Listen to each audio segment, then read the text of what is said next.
welcome back, folks, to Ratchet and Clank. We haven't caused enough carnage on this planet yet, so we're gonna continue doing that. And then we're gonna race its citizens at the end of this part. Okay. Yeah. I think that's gonna be the last hoverboard race in this game. There's only 2 planets where you do it. This one and the one from earlier. Well, maybe this is a little bit of inside baseball, but I feel like our proxies for this episode look better than earlier episodes. Is that a fact, Dan? Yeah. Cool.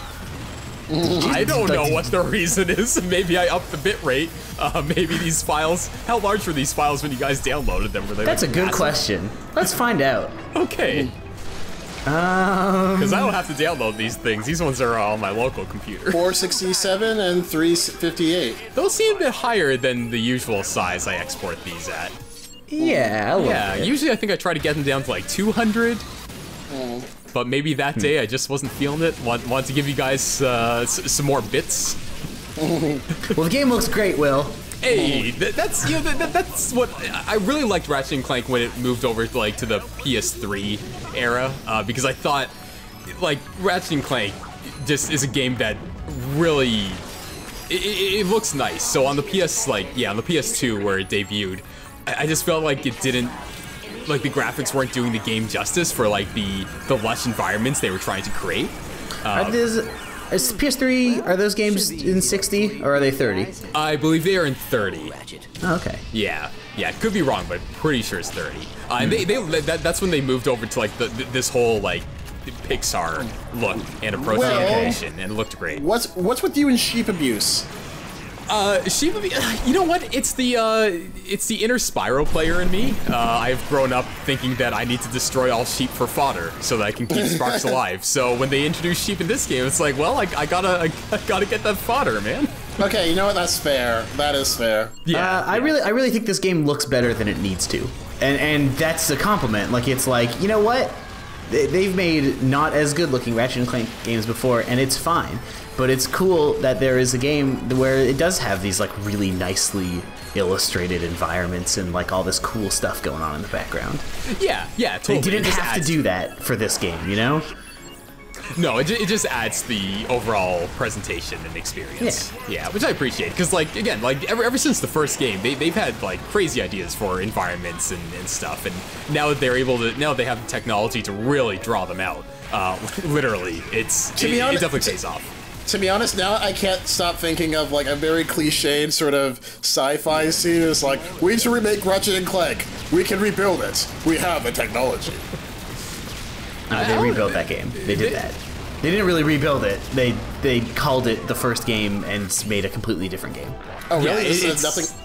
They had nothing to do with like the first game. Very little. I think like some of the planets are the same, but they are, and like some of the characters are similar. Like there is that one character who straight up references the first game. Yeah. The plumber.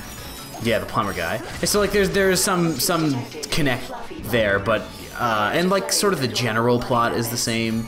But this game is basically completely different. Yeah, like Chairman Drek is still the villain, but in the original game, he played a much bigger part. In this game, he's sort of like, he turns out to be like more of a lackey. Yeah, there's sort of like a bigger villain other than him. You know, even like the weapons are super different than the first game. It's just like it's a different game. Yeah, well, they sort of took all like a bunch of weapons from previous games and just shoehorned them into here. Yeah, which is fine. Yeah, That's the original totally game okay. definitely didn't have as many as this one does. No, also the original game didn't have like leveling up weapons and stuff like that. Oh, is that right? Okay, it's been that a came while. in that came in with the second one. Going Commando was the first one that had the leveling up system. Ah, interesting. So, what is happening in this seizure fire? Oh, you're turning people into sheep. What do you mean? Yeah. Pretty obvious. Sheepifying Pretty cut them. and dry.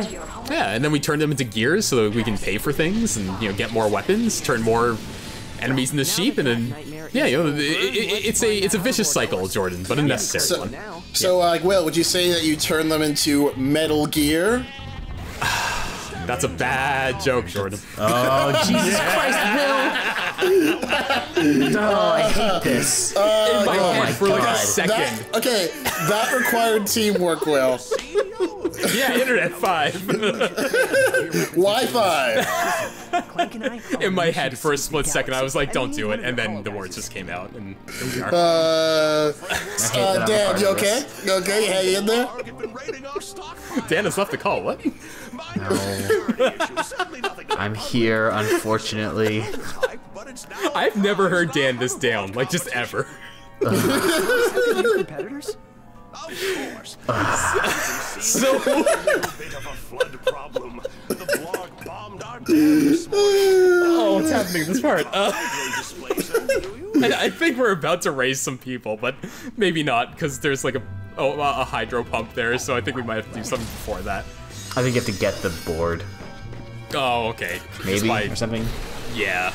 Oh, we gotta Dan- drain the place, and then we get to race. Dan, you said that you need to get we each get the board, but when you said that, you just sounded so bored. Good news. Well, I'm sorry, I was drinking. Okay, I guess we've let him the drink. No, I was drinking water because my keep it throat was PG. tickling.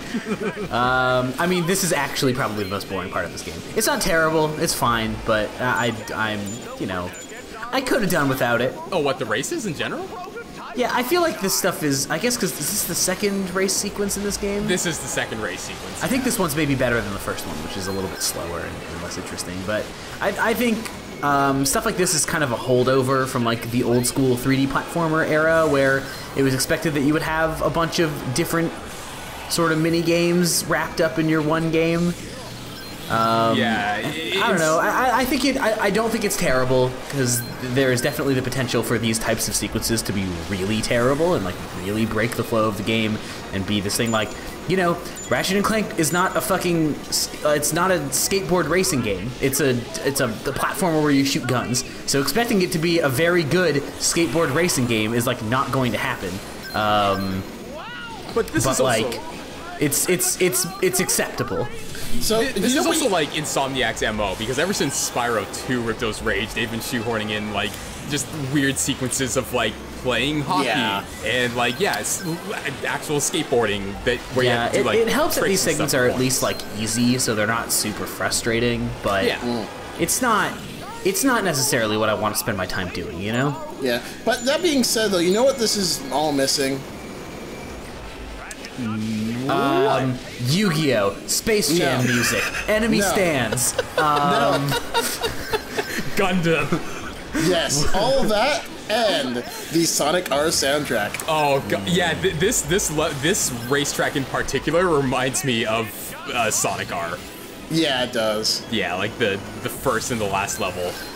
Can't remember their names off the top of my head, but it feels like a I mesh can't believe between those anything reminds you of Sonic R. I can't believe that you know Sonic R well enough that it's a thing that you can recall in your memory. There's only like 4 levels, man. Like, I remember them.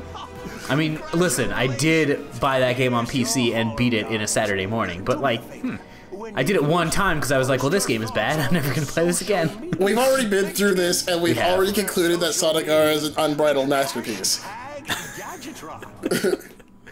I would be curious to see like an HD remaster of Sonic R. Why? Like, actually. Why? What's curious about it? Because Why it'd be nice would to you see want Sonic that? racing on foot again. He doesn't need a Okay, car. He's Sonic. That's fine. No, I Not, agree. not just racing, supersonic racing. The idea of racing on your feet is cool. It's a cool idea.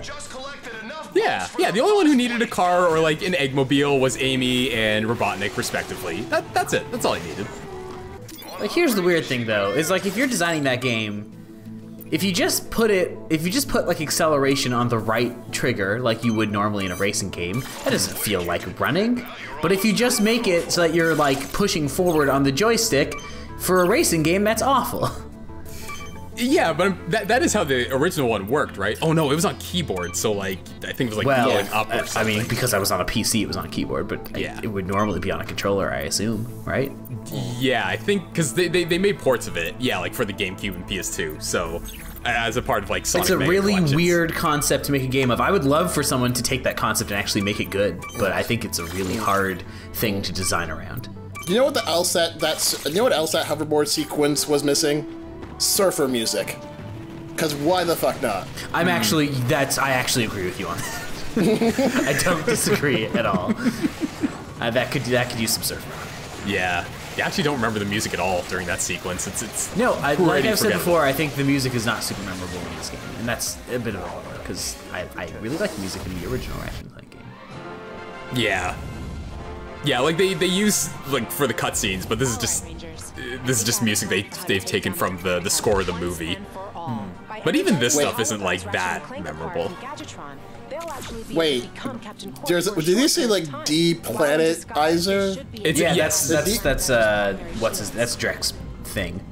Is that he destroys the planets. He like takes all the planet's resources and then destroys them. In the movie, He's capitalism, Jordan. He's capitalism. Quark looks horrifying there. in the movie, they actually give the whole deplanetizer and Drek's motivation for it a lot more backstory. He wants to like create a planet that his parents envisioned or something because like he never lived on like a good planet, so he wanted to take the best parts of like other people's planet to create like the perfect planet that he always envisioned, and that's just something that this game like completely skips over for So, a like, reason. His They don't original have time to go over it. portrayal he- better. so where basically he's he just wants- like a scumbag businessman, and of course he's evil because he's a scumbag businessman. Yeah, I sort of like that characterization better too. So basically, he wants to make the most clusterfuck planet that ever clusterfucked. Yeah, it turns out to be, again, we don't see it in the game, but like when he finishes his new planet in the movie, it's a complete like mess. But he thinks it's the greatest thing ever. Art.